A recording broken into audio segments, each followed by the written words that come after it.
আসসালামু আলাইকুম গাইস, কেমন আছেন? আলহামদুলিল্লাহ আমরাও ভালো আছি। এই তো কিছু বিচি ভিজিয়ে রেখেছি। আমি এই জিনিসটা জানতাম না। আমাকে অনেকে বলেছে যে বিচি ভিজিয়ে রেখে তারপরে যদি মানে যেমন সকালে ভিজিয়ে রাতে মানে সন্ধ্যার দিকে বোনা হয় তাহলে নাকি খুব দ্রুত মানে চারাটা গজায়। তো তার জন্য আজকে সকাল থেকে বিচিগুলো ভিজিয়ে রেখেছি। দেখেছেন পুঁই শাকের বিচি থেকে কেমন কালার বের হয়েছে। এখানে 3টা জাতের বিচি ছিল, পুঁই শাক আর হচ্ছে না ঢেঁড়স না বাবা, এটা হচ্ছে ওই কুমড়া আর হচ্ছে জালি কুমড়া, এই 3টাই আর কি ছিল। তো এইগুলা ভিজিয়ে রেখেছি। তো এখনও ইফতার করার জন্য সব কিছু রেডি করছি, তারপরে সন্ধ্যার আগে আগে আমি এটা বুনে দিব। তো চলেন ইফতারের জন্য কি কি আইটেম নিয়েছি। আলু সিদ্ধ করে নিয়েছি, বেগুনগুলো স্লাইস করে কেটে নিয়েছি।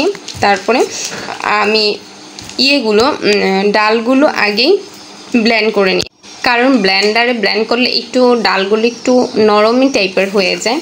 তো এর জন্য আর কি একটা মানে সুন্দর আপনাদের টেকনিক বলি, যারা জানেন তারা তো জানেন, আর যারা জানেন না তাদেরকে বলি। এই একটু লিকুইড টাইপের হয়ে গেলে মানে একটু নরম হয়, তার মধ্যে আপনি একটু চালের গুঁড়ি দিয়ে দিবেন বা কর্নফ্লাওয়ার দিয়ে দিবেন, তাহলে এই মানে লিকুইড বা একটু নরম টাইপের ইয়েটা চলে যায়। তখন আপনার বেগুনি মানে পেঁয়াজিটা বানাতে খুব ভালো হয়।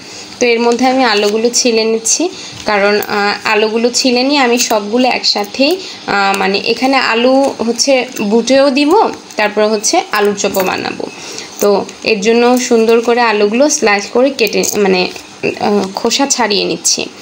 আসলে কি জানেন, রান্না করতে গেলে না যদি আপনি গুছায়া কাজ করতে পারেন তাহলে আপনার রান্না করতে বেশি সময় লাগে না। তো আমি চেষ্টা করি যতটুকু সম্ভব যে গুছিয়ে কোনো কাজ করার। তো আমি মোটামুটি করতে পারি, তো চেষ্টা করি আরও যেন খুব গুছায় করার জন্য। তো এই যে দেখেন আলুগুলো সবগুলো মানে আমি ভালো করে ছিলে নিয়েছি।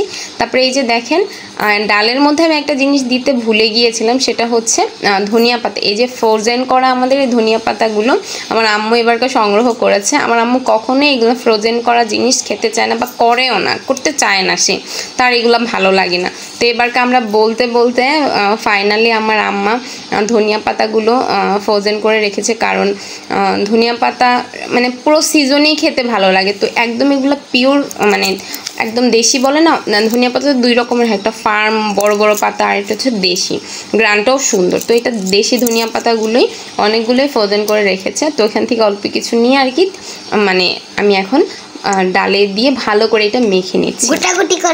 গোটাগুটি করেছে এটা ভালো করে মেখে, কারণ আপনার সব মশলাগুলো যদি একসাথে মানে সুন্দরভাবে মাখা হয় না, সব কিছু খুব মজাদার হয়। তো আমি এই বুটের ডালে একটা জিনিস আজকে দিয়েছি মানে এই বড়াতে, সেটা হচ্ছে গরম মশলা। আমি কিছু এই ডালের সাথেই দিয়ে দিয়েছিলাম যে ব্লেন্ড করার সময়, যেমন এলাচি, দারচিনি, তারপর হচ্ছে বড় এলাচ বলেন, স্টার বলেন, এগুলা দিয়ে আমি এটা ব্লেন্ড করেছি। তার জন্য খুবই মানে গ্রানটা আলহামদুলিল্লাহ অনেক সুন্দর আসছে। তারপরে এই যে দেখেন আলুর চপ বানানোর জন্য আলুগুলো তো মথে নিয়েছি, এর মধ্যে থেকে কিছু উঠিয়ে রেখেছি মানে ছোলার মধ্যে দেওয়ার জন্য। তো বাকিগুলো এই যে আমি এখন মেখে নিচ্ছি। এর মধ্যে আমি পেঁয়াজ এবং কাঁচামরিচটা দিয়ে ভালো করে মেখে নিচ্ছি।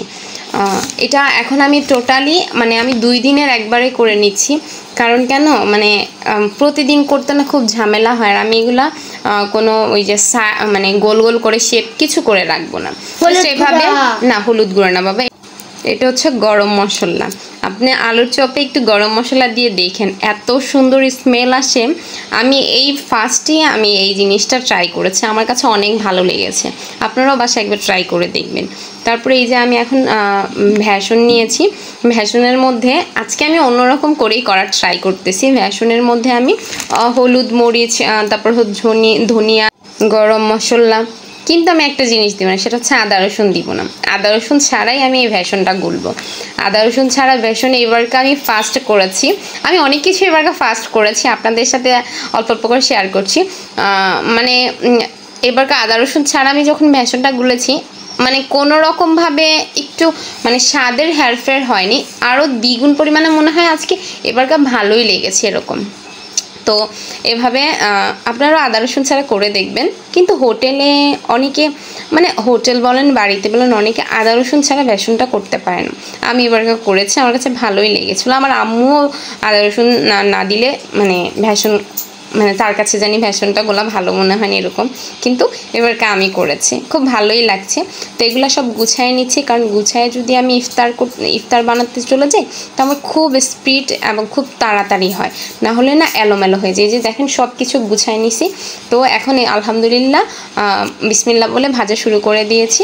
এই যে ভাজতেছি, মানে এত ভালো লাগতেছে, আর গুছায় কাজ করতে না আমার ভালোই লাগে।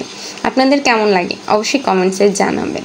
তো এই যে এখন প্রথমে আমি পেঁয়াজগুলো ভেজে নিয়েছি, তারপরে আমি এখন বেগুনিগুলো দিয়ে দিব।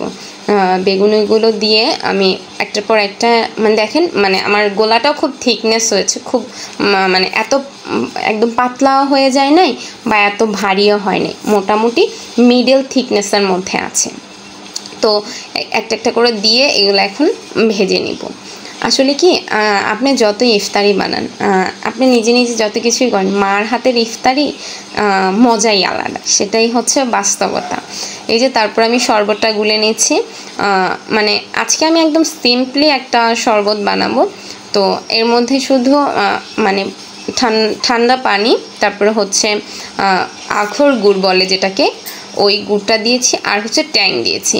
আর এখন ট্যাংয়ের কালারটা আনার জন্য আমি এক টুকরো লেবু চিপে দিয়েছি। দেখবেন আপনারা, বিশ্বাস করেন এত সুন্দর কালার আসবে, মানে কালারটা দেখেই মনটা ভরে যাবে, অনেক সুন্দর কালার আসছে। আর আমি একটু এর মধ্যে আবার বেগুনিগুলো দিয়েছি, লাল লাল করে ভাজা হয়েছে, এখন দেখি না পুড়ে যাবে। তারপর শরবতটা রেখে আগে বেগুনিগুলো তুলতে এসেছি। তারপরে দেখেন এই যে ভালো করে নেড়ে দিচ্ছি। তারপর আমি একটু লবণ দিয়েছি, লবণ দিয়ে এখন এটাকে ভালো করে মুখটা লাগিয়ে, দেখছেন কালারটা অনেক সুন্দর কালার আসছে। এখন আমি নর্মাল ফ্রিজে রেখে দিব।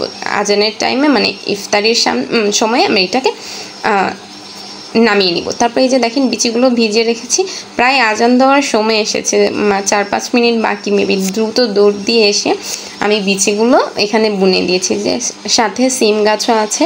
আসলে কি কষ্ট করে আপনি কোনো জিনিস যদি বুনেন না, অবশ্যই ফল পাবেন, এটাই হচ্ছে একদম চিরচেনা সত্য একটা কথা।